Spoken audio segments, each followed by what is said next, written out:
మిత్రులందరికీ నమస్కారం. మీ అందరికీ నూతన సంవత్సర శుభాకాంక్షలతో పాటు సంక్రాంతి శుభాకాంక్షలు కూడా తెలియజేస్తా ఉన్నాం. సరే, ఈనాటి సమావేశం అఖిల భారత కాంగ్రెస్ కమిటీ కార్యాలయంలో రాబోయే లోక్సభ ఎన్నికలకు సంబంధించి ఆయా లోక్సభ స్థానాలకి కోఆర్డినేటర్స్ గా నియమించినటువంటి వాళ్ళందరితో పార్టీ విజయం కోసం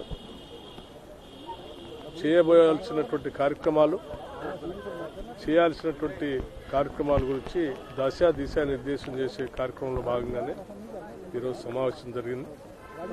నాయకత్వం అంతా కూడా భవిష్యత్తులో కాంగ్రెస్ పార్టీని తెలంగాణ రాష్ట్రంలో అత్యధిక మెజార్టీతో అత్యధిక స్థానాలు గెలిపించుకోవడానికి కావాల్సినటువంటి వ్యూహ రచన, ప్రణాళికలు కూడా వారు కొన్ని సూచనలు చేశారు.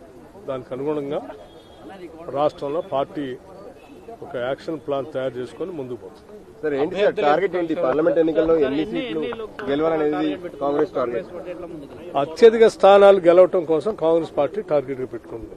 సార్, కేటీఆర్ ఈరోజు మీకు వాళ్ళకి 1.25% ఓట్లు తేడా, అసలు కాంగ్రెస్ వాళ్ళు గెలుస్తాం అనుకోలేదు, నెక్స్ట్ ఎలక్షన్ వాళ్ళు గెలిచే అవకాశం లేదు కాబట్టి బలంగా పనిచేయాలని వాళ్ళు టీఆర్ఎస్. సరే, వాళ్ళు ఏమనుకుంటున్నారో మనకు తెలియదు, కానీ ప్రజలు మాత్రం తెలంగాణలో కాంగ్రెస్ పార్టీని గెలిపించారు. రాబోయే ఎన్నికల్లో కూడా తెలంగాణలో కాంగ్రెస్ పార్టీని భారీ మెజారిటీతో ప్రజలు గెలిపిస్తారు. ఈ రాష్ట్రంలోనే కాదు, దేశంలో కూడా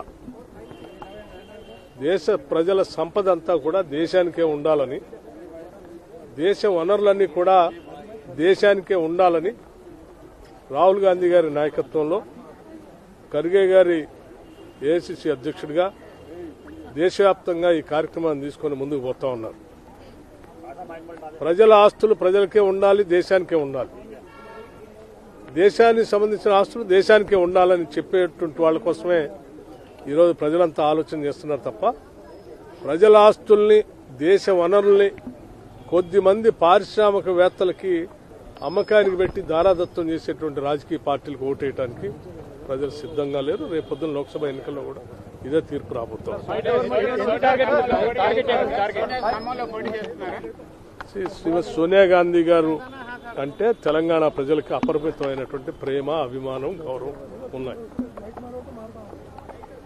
దశాబ్దాల పాటు తెలంగాణ కోరికని నిజం చేసినటువంటి సోనియా గాంధీ గారిని తెలంగాణ రాష్ట్రం నుంచి పోటీ చేయటానికి కాంగ్రెస్ పార్టీ పక్షాన్ని మేమందరం కలిసి ఏకగ్రీవంగా తీర్మానం చేసి వారిని అభ్యర్థించాం. వారి ఆలోచన తప్పనిసరిగా మా దగ్గర రావాలని, భారీ మెజార్టీతో మా రాష్ట్ర ప్రజలంతా కూడా మీ మీద అభిమానాన్ని చాటుకోవటానికి సిద్ధంగా ఉన్నారు. మా దగ్గర రావాలని కోరా. వారి మా కోరికని మన్నిస్తారని ఆశిస్తా ఉన్నారు.